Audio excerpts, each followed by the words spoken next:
In the heart of the Cold War, a shadow fell over America.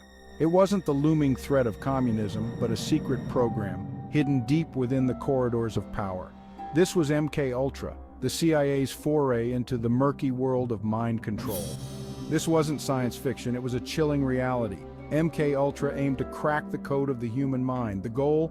To create the perfect spy, a programmable asset, or even a weaponized mind. The means?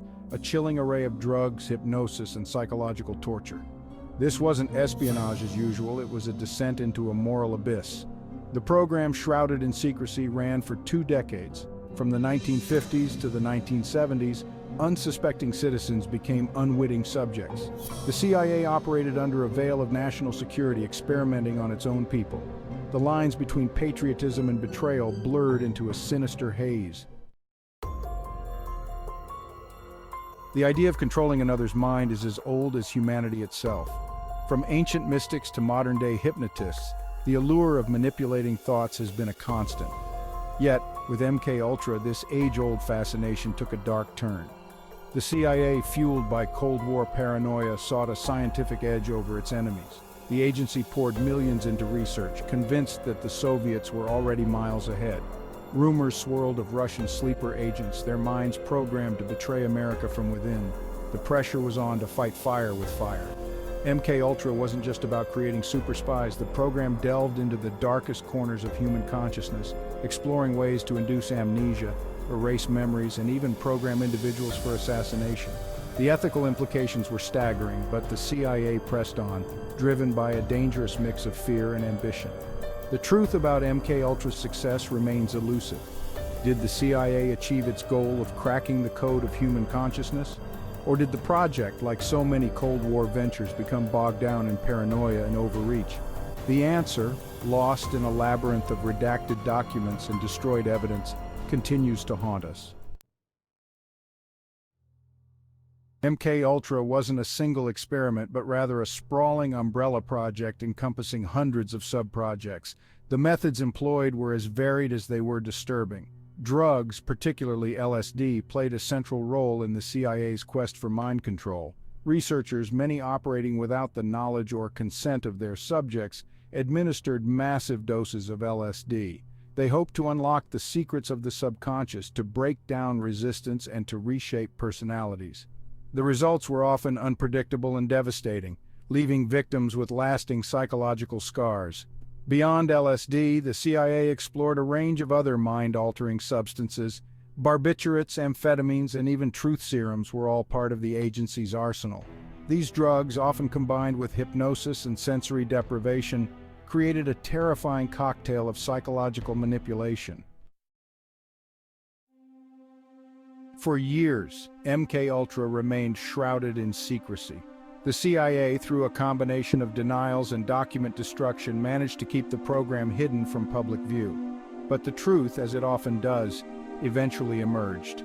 In the 1970s, a series of congressional hearings and investigative journalism finally dragged MKUltra into the light. The revelation sent shockwaves through America. The public was horrified to learn that their own government had engaged in such unethical and illegal activities. The human cost of MKUltra was immense. Countless individuals, many of them unsuspecting citizens, had their lives shattered by the CIA's experiments. They suffered from mental breakdowns, addiction, and long-term psychological trauma.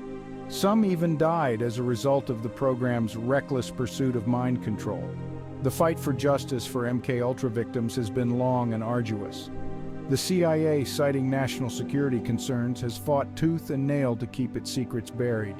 Yet, despite the obstacles, some victims have found their voices, demanding accountability for the horrors inflicted upon them. MKUltra, with its shadowy operations and mind-bending experiments, has become fertile ground for conspiracy theories. From claims of government assassins programmed to kill to whispers of mass mind control through television, the line between fact and fiction has become blurred. One of the most persistent myths surrounding MKUltra is that the CIA achieved complete mind control, creating programmable assassins capable of carrying out any order. While the agency certainly aimed for this level of control, there's no evidence to suggest they ever succeeded. Another common myth is that MKUltra continues to this day, operating under a different name and with even more insidious methods. While it's true that intelligence agencies never fully abandon their quest for an edge, there's no credible evidence to support the existence of a modern-day MKUltra. It's important to separate fact from fiction when examining MKUltra. The truth, while disturbing enough, is often less sensational than the myths. The CIA engaged in horrific abuses, but the notion that they achieved complete mind control or that such programs continue today is not supported by evidence. MKUltra casts a long shadow over the field of neuroscience. The program's legacy is one of ethical transgression and a chilling reminder of the potential for scientific knowledge to be used for nefarious purposes. The revelations about MKUltra sparked a national debate about the limits of government power and the importance of ethical boundaries in scientific research. The program's abuses led to the creation of institutional review boards and informed consent protocols, measures designed to prevent future atrocities. Despite the ethical quagmire surrounding MKUltra, the program continues to exert a morbid fascination. Researchers, ethicists, and historians continue to grapple with the implications of the program, seeking to understand both the motivations behind it and the long-term consequences. MKUltra wasn't just confined to American soil. The CIA, in its pursuit of mind control, collaborated with scientists and intelligence agencies around the world. This global network of research and experimentation extended the program's reach far beyond America's borders. One of the most notorious aspects of MKUltra's international connections was the CIA's involvement with foreign scientists, some of whom had ties to Nazi Germany. These scientists, eager to continue their research after the war, found a willing partner in the CIA, which was all too happy to turn a blind eye to their past atrocities. The CIA also collaborated with intelligence agencies in allied countries, sharing information and resources in the hopes of gaining an edge in the Cold War mind race. This international collaboration raises questions about the extent to which other countries were aware of and complicit in MKUltra's abuses.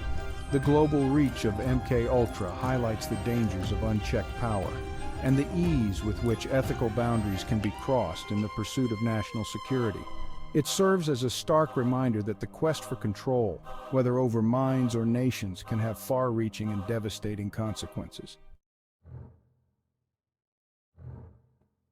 While MKUltra may be a relic of the Cold War, the quest to understand and manipulate the human mind is far from over. Advances in neuroscience, artificial intelligence, and technology have raised new ethical dilemmas and fueled fears of a resurgence of mind control in the 21st century. From targeted advertising that seems to read our thoughts to the development of brain-computer interfaces, the line between science fiction and reality is becoming increasingly blurred. These advancements, while holding immense potential for good, also raise concerns about the potential for misuse and the erosion of privacy and free will. The rise of social media and the increasing sophistication of propaganda techniques have also sparked fears of mass mind control.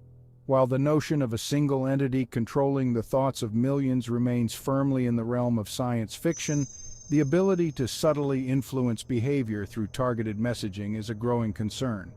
The legacy of MKUltra serves as a cautionary tale, reminding us that the pursuit of knowledge and power must always be tempered by ethical considerations. As we venture further into the uncharted territory of the mind, we must proceed with caution, ensuring that the lessons of the past are not forgotten. In an age of rapid technological advancement, protecting the sanctity of the human mind is more crucial than ever. The lessons learned from MKUltra, while born in a bygone era, remain eerily relevant in the 21st century. Transparency and accountability are paramount. Intelligence agencies and government institutions must be held accountable for their actions. The shadowy world of secret programs and clandestine research must be exposed to the light of day. International cooperation is essential. The global community must work together to establish ethical guidelines for research and development in neuroscience and artificial intelligence. The pursuit of knowledge should never come at the expense of human rights. Education and awareness are key. Citizens need to be informed about the potential dangers of mind control and the importance of protecting their cognitive liberty. An informed and engaged public is the best defense against the abuse of power. MKUltra stands as a chilling testament to the capacity for human beings to inflict harm upon one another in the pursuit of power and control. It is a stark reminder that even in the most advanced democracies, the potential for abuse of power remains a constant threat. The quest to understand and manipulate the human mind is not inherently evil. Indeed, neuroscience and related fields hold immense promise for alleviating suffering and improving the human condition. However, the pursuit of knowledge must always be guided by ethical principles and a deep respect for human dignity. MKUltra should serve as a wake-up call, a reminder that the price of freedom is eternal vigilance. We must remain vigilant in our defense of human rights, ensuring that the horrors of the past are never repeated. The mind is the last bastion of individual liberty, a sacred space that must be protected at all costs.